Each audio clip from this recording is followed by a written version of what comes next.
Assalamualaikum warahmatullahi wabarakatuh. Perkenalkan, nama saya Muhammad Fathur Rabbani dari kelas 3B D4 Teknik Informatika. Di sini saya akan menjelaskan terkait implementasi MPI Multinode pada aplikasi Matrix Multiplication. Di sini saya akan menjelaskan terkait environment-nya, logikanya, atau algoritma, serta demo aplikasinya. Di sini saya akan menjelaskan terkait environment-nya terlebih dahulu. Di sini saya ada Docker Compose dan juga Docker File. Di dalam Docker Compose di sini saya sudah konfigurasi terdapat 3 node, MPI node 1, node 2, dan juga matrix MPI node 3.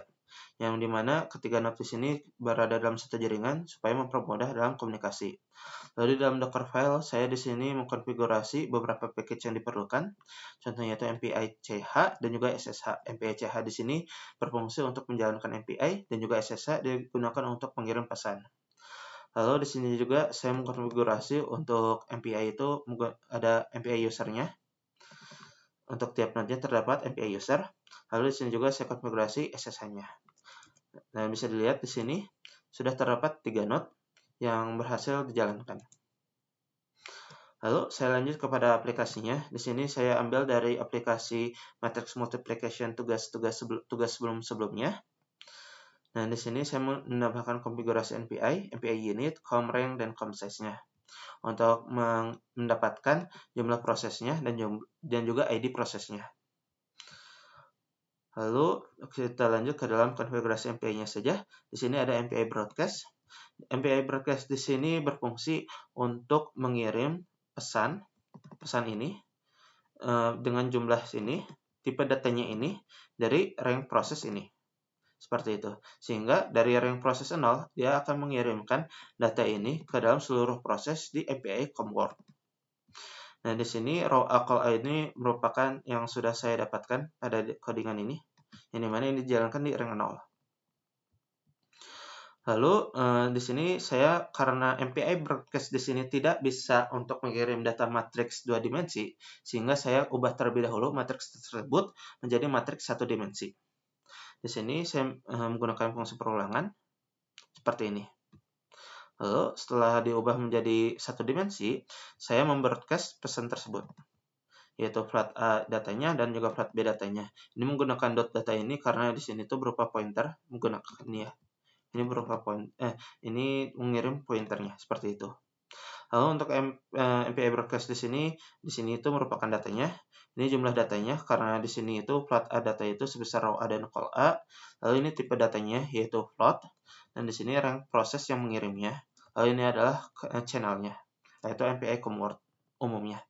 Lalu di sini juga saya mengirimkan jumlah elemen yang nilainya itu hanya 1 saja. Kalau array tergantung jumlah elemen array tersebut. Lalu lanjut, di sini saya menghitung jumlah elemen total dan bagi beban kerja ke setiap prosesnya.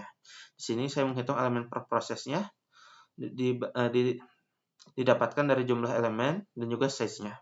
Contohnya itu jika jumlah elemennya itu adalah 15, sedangkan size-nya 4, maka jika dihitung, maka di sini hasilnya adalah 4. Lalu di sini juga saya menentukan batas awal dan juga batas akhir setiap proses. Sehingga setiap proses di sini tuh akan tahu batas awalnya berapa dan juga batas akhirnya berapa tergantung dari angka ranknya. Di sini untuk first-nya saya cukup menentukan dari ranknya dikali elemen per prosesnya. Lalu di sini untuk n-nya ini saya menggunakan fungsi minimal. Kenapa? Karena jika suatu antara elemen proses dan juga size-nya itu jumlahnya itu tidak sesuai, maka di sini tuh yang rank terakhir dia itu akan mengambil dari jumlah elemennya. Contohnya itu jika jumlah elemennya itu adalah 15, lalu size-nya itu adalah 4, size itu adalah jumlah prosesnya. Maka rank yang terakhir itu dia itu tidak akan sampai ke 16, tetapi sampai 14 saja, seperti itu.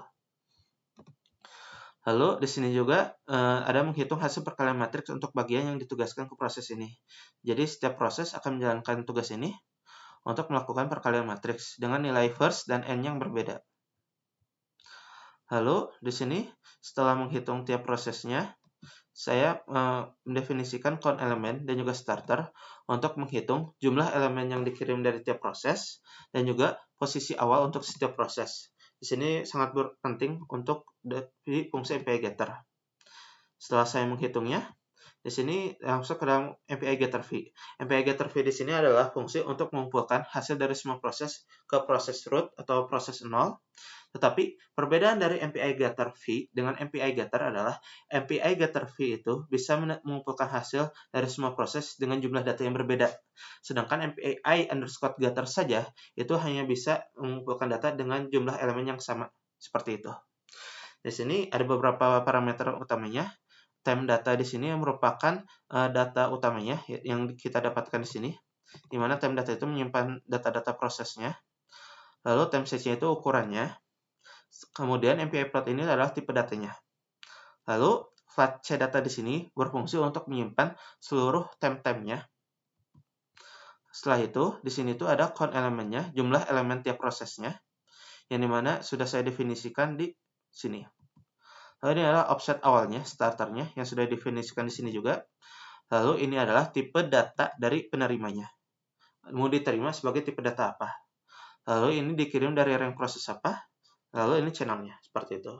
Lalu setelah fungsi ini dijalankan, maka dari matriks-matriks yang dari flat C ini, yang masih dalam bentuk satu dimensi, kita ubah menjadi 2 dimensi. Masuk ke dalam final result. Lalu setelah masuk ke dalam final result, kita masukkan ke dalam file CSV. Seperti itu untuk logika aplikasinya. Selanjutnya saya akan melakukan demo. Di sini untuk demo saya akan menjelaskan yang mudah terlebih dahulu.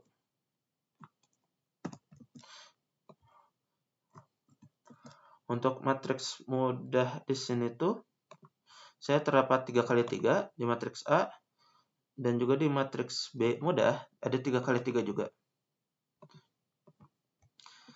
Di sini untuk menjalankannya bisa membaca readme di sini. Kita cukup masuk ke dalam salah satu node-nya itu, contohnya itu node 1. Sudah masuk, tetapi MPI itu tidak bisa dijalankan sebagai root, lebih efektifnya dijalankan sebagai user, sehingga sudah masuk ke dalam MPI user, kita masuk ke dalam CDApp-nya, CDApp. Nah, lalu kemudian kita melakukan compile. Karena menggunakan C++, maka menggunakan MPI C++. Lalu, nah di sini tidak ada error. Kemudian karena sudah berhasil di-compile, kita jalankan. Nah, kemudian hasilnya sudah disimpan di hasil perkalian.csv. Seperti inilah hasilnya. Lalu kemudian saya akan melakukan demo untuk matriks yang menengah.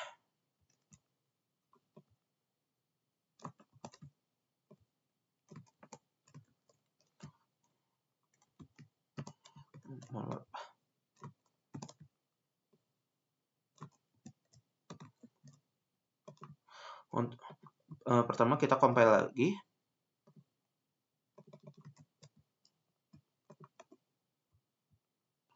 Nah, kemudian kita jalankan. Lalu kita bisa lihat hasilnya seperti ini. Di sini juga ada waktu eksekusinya. Untuk matriks menengah saya menggunakan 1 sampai 100. Mohon maaf, maksudnya 100 kali 100. Kemudian kita lakukan demo untuk matriks sulit. Matriks sulit di sini saya konfigurasikan 1000 kali 1000.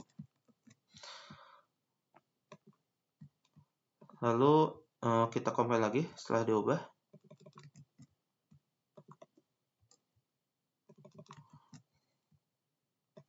Kemudian kita jalankan.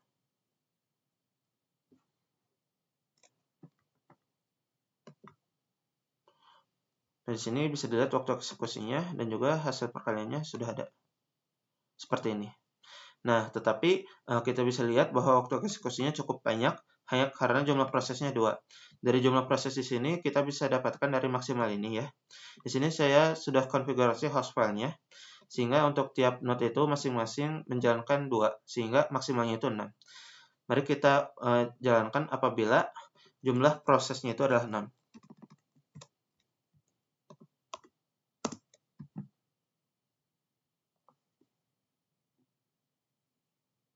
Nah, bisa dilihat di sini waktu eksekusinya jauh lebih rendah ya.